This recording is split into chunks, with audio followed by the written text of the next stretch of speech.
Bonjour mes chers scorpions, je vous remercie de me retrouver pour sonder les énergies de novembre. Je vous remercie également d'être si nombreux à participer au concours qui se déroule actuellement sur ma chaîne YouTube et vous permet de remporter une consultation en direct par visioconférence avec moi.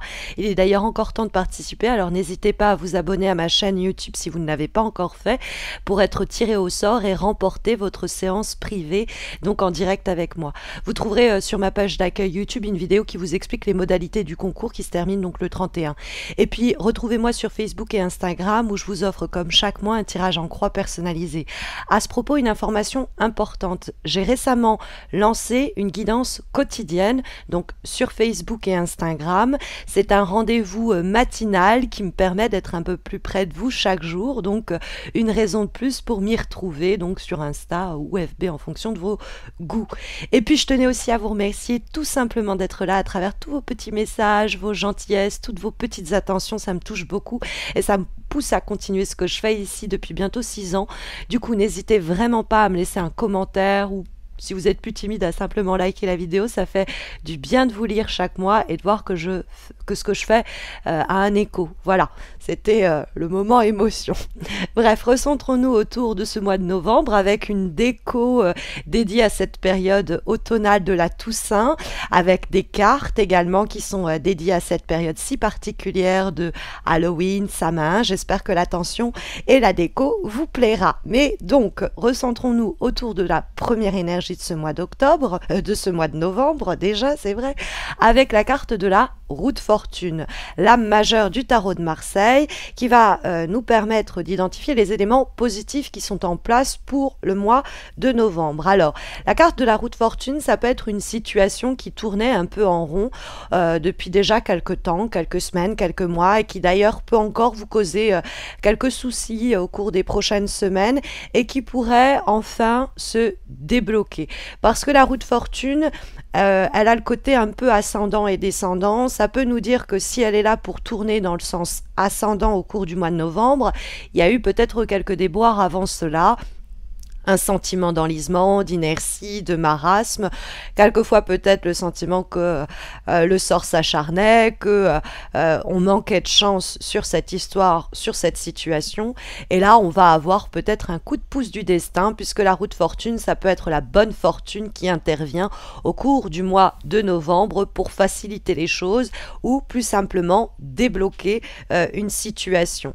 C'est une période de mobilité qu'annonce la carte de la roue de fortune, donc elle va remettre en mouvement une situation qui était éventuellement à l'arrêt, et encore une fois qui vous causait quelques tracas, on le verra avec la présence de toutes ces épées dans ce tirage, et donc il y a un cycle qui se termine, un cycle qui était peut-être un peu ennuyant, perturbant, mais on va pouvoir prendre des risques avec ce que la vie va nous mettre sur le chemin, parce que la roue de fortune, on n'a même pas besoin vraiment d'intervenir, il y a quelque chose qui se déroule, les événements s'alignent, le bon timing est enfin là, et la situation se met en mouvement. Donc, quelquefois, vraiment, on peut avoir le sentiment d'un coup de pouce, d'une aide. Il y a des nouvelles qui arrivent, qu'on attendait depuis super longtemps, qui vont permettre à la situation de s'améliorer, d'évoluer. Mais il y a toujours le côté à devoir faire un peu avec ce que la vie nous met sur le chemin. Parce que la roue de fortune, ça reste la providence, et elle a ici quelques bonnes surprises en réserve pour nous. Mais c'est aussi notre habileté à improviser, nous adapter, nous montrer souple et flexible, en tout cas suffisamment pour faire avec les surprises, les événements un peu inattendus qui pourraient surgir. On doit un peu surfer la vague, voir les choses au jour le jour, mais ça donne du mouvement. Ça peut être une période de mobilité, de petits déplacements, une période de rencontres, de contacts, parce que c'est une carte, ma foi, assez électrique qui fait bouger les choses. Donc, il y a un changement en vue et c'est tant mieux quand on trouve effectivement dans le cadre des obstacles pour ce mois de novembre la lame du 7 d'épée. Alors là où elle se trouve, ça va être pour nous parler, nous renseigner sur des éléments qui pourraient être compliqués, des situations délicates ou des attitudes à éviter. Alors le 7 d'épée, ça peut être en train de nous mettre en garde contre le challenge, le défi, la situation un petit peu sur le plan mental, qui va susciter de l'adrénaline et qui va un petit peu nous décontenancer, parce que le 7 d'épée, on peut être un peu avec l'idée d'être au four et au moulin.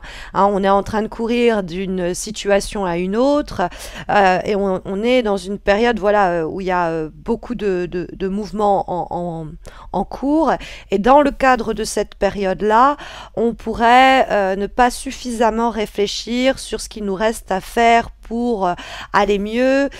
Donc laissez faire les choses, laissez les événements se goupiller d'eux-mêmes. Hein, le 7 d'épée, il y a le besoin un peu de bien veiller à protéger sa situation, à bien connaître aussi le fond des choses, parce que le 7 d'épée, il y a des situations dont on ne connaît pas tout. Alors peut-être parce que l'on se trouve avec des personnes qui nous mentent. C'est pas impossible avec le 7 d'épée dans les obstacles. On peut être face à des gens qui ne nous disent pas tout, qui essayent de se faufiler entre les gouttes, qui essayent de ne pas répondre à certaines responsabilités, ce qui vous inquiète et ce qui vous angoisse. Mais vous inquiétez pas, va avoir ce fameux déblocage.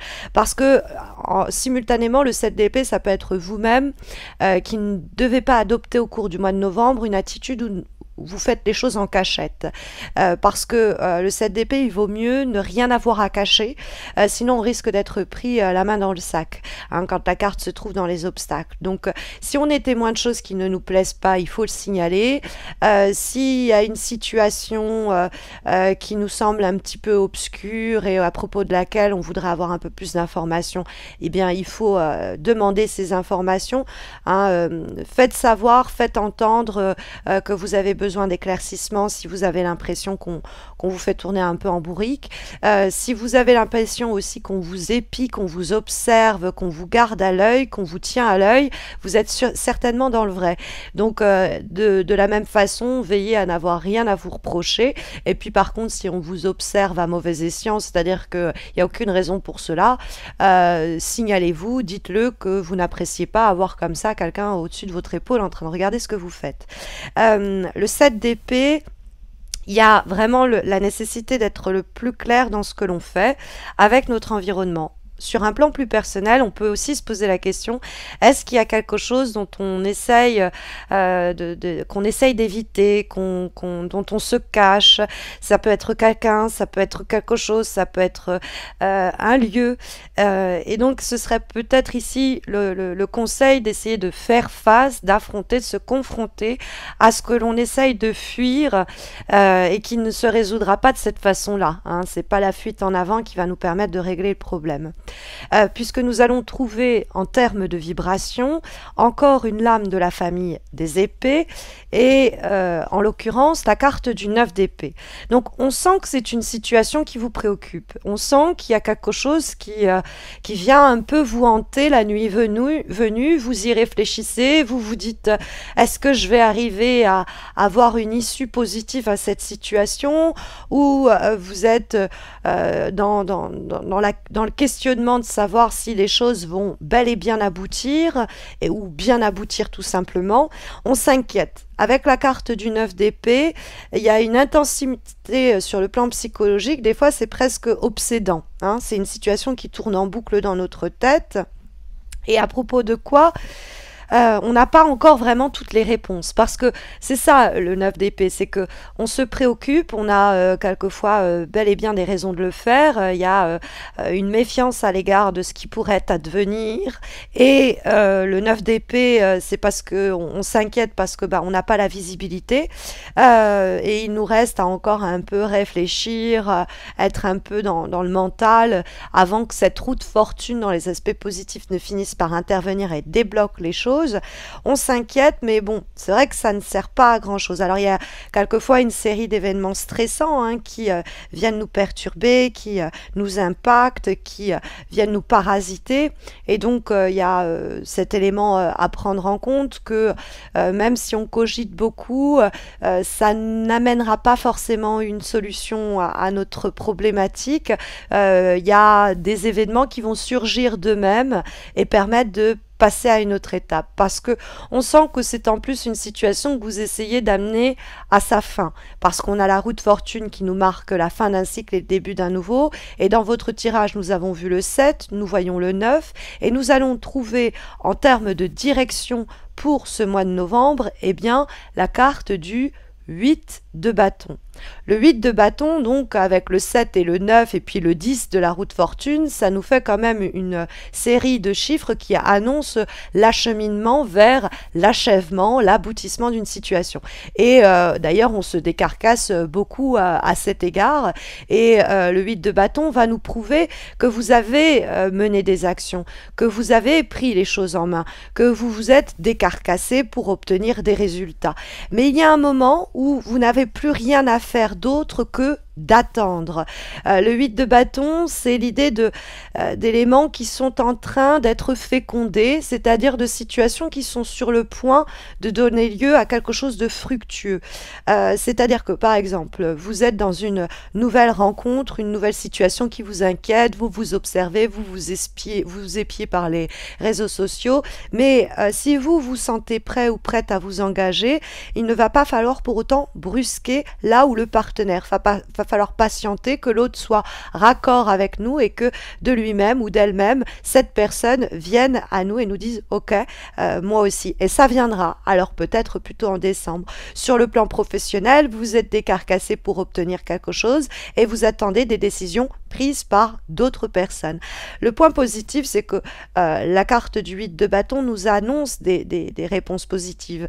Alors, il y a peut-être une période de vacances, une période de délai, une période de latence, une période de réflexion que les autres vont mener avant de revenir vers nous et nous apporter les nouvelles que l'on attend et qui seront les bonnes nouvelles que l'on espère. Mais il y a une nécessité de laisser faire le temps après avoir pour autant vécu une période d'émulation où vous êtes décarcassé pour préparer, pour produire un changement. Il y a quelque chose de très intense, de très stimulant, et vous pourriez ressentir pendant un temps une frustration parce que rien ne bouge. Mais la roue de fortune nous confirme que Deus Ex Machina, à la fin peut-être même du mois, en tout cas en novembre, il y aura le surgissement d'un événement qui débloquera notre situation et permettra à ces fameux bâtons de retomber au sol, c'est-à-dire à apporter leurs fruits.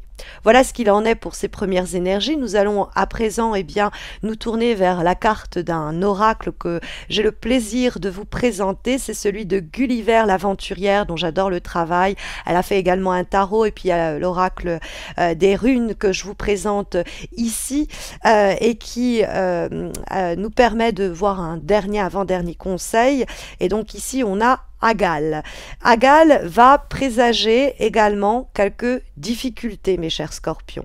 Il y a des complications, pas forcément en plus là où on les attendait.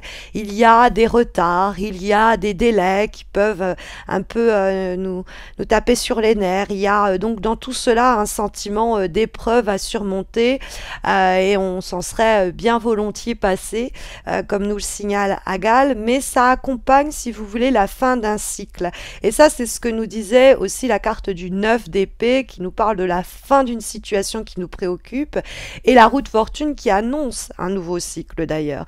Mais ça passe par un état un peu pénible, que le 9 d'épée indiquait également, un passage néanmoins nécessaire pour avancer et faire table rase de tout ce qui était jusqu'alors un peu obsolète, qu'on traînait bon gré mal gré, et dont on va pouvoir faire table rase, se débarrasser de ce qui est devenu parasite, toxique, et donc on a cette idée que le vent tourne avec Agal. On a des événements à venir qui seront peut-être un peu hors de contrôle, et là on revient à cette idée de la roue de fortune, c'est un peu la providence qui choisit et qui intervient, mais il faut l'accepter, suivre le courant, s'abandonner au destin, comme je vous le disais avec la roue de fortune, parce que une fois la période un peu pénible, une fois l'orage passé, il y aura peut-être l'opportunité justement, une fois la crise dépassée, de se détacher, de se délester de fardeaux sur le plan psychologique, émotionnel, de s'affranchir de certains carcans dans lesquels on était consciemment ou non en train de s'embourber, et donc tout ce qui faisait blocage à nos avancées. Comme dernière énergie pour ce mois de novembre, nous avons une lame issue du très bel oracle des ombres dessiné et pensé par Marion B, aux éditions Arcana Sacra, et nous avons la carte La Futée. La carte La Futée, elle nous dit qu'il va falloir un peu croire en notre bonne fortune. Elle nous encourage à croire en nous, en la chance, et toujours dans l'idée que le vent va finir par tourner, ce raccord que nous avons avec la fameuse roue de fortune. Elle peut aussi nous dire que bon, il y a une prolifération d'idées. Alors ces idées, elles peuvent se retourner contre vous. Nous l'avons vu avec le 9 d'épée, donc faire attention à que ces idées ne vous minent pas et que vous les laissiez peut-être de côté quand elles vous dépriment, et que quand il y a des idées riches, on leur laisse le temps de mûrir. La roue de fortune donnera le déclic pour les mettre en action. Cette carte peut également pointer du doigt les instincts un peu bas, comme on les appelle, c'est-à-dire des envies éparses qui pourraient faire surface et nous porter préjudice. Et là, on repart sur l'idée qui était prônée par le 7 d'épée dans les obstacles pour le mois de novembre. Faire attention à bien affronter, se confronter peut-être à certaines peurs, certains travers en nous ou autour de nous. Peut-être que les travers des autres nous rappellent les nôtres, et ce qui nous paraît insupportable chez quelqu'un est en fait un reflet de ce qui n'est plus supportable en nous. C'est éventuellement une lecture possible. Voilà en tout cas les guidances, les informations, conseils et avertissements des lames pour ce mois de novembre, mes chers scorpions. J'espère que ça saura vous guider de la meilleure des façons, mais vous le savez, si vous voulez remporter un tirage en croix réalisé par mes soins, retrouvez-moi sur Instagram et Facebook. Vous pourrez en plus de cela me suivre au quotidien pour une guidance matinale que je poste donc très tôt le matin et sur Insta et sur FB. Et puis vous savez que vous avez aussi ce concours exclusivement sur YouTube qui se termine le 31 et qui vous permet de remporter une consultation en direct avec moi, simplement en vous abonnant. Mais vous avez plus d'informations sur ma chaîne YouTube. Vous avez une vidéo qui porte l'intitulé concours sur ma page d'accueil, donc n'hésitez pas à vous y rendre et à participer. Voilà, je vous souhaite à tous et à toutes de très belles semaines à venir. Une petite surprise se prépare pour la Toussaint.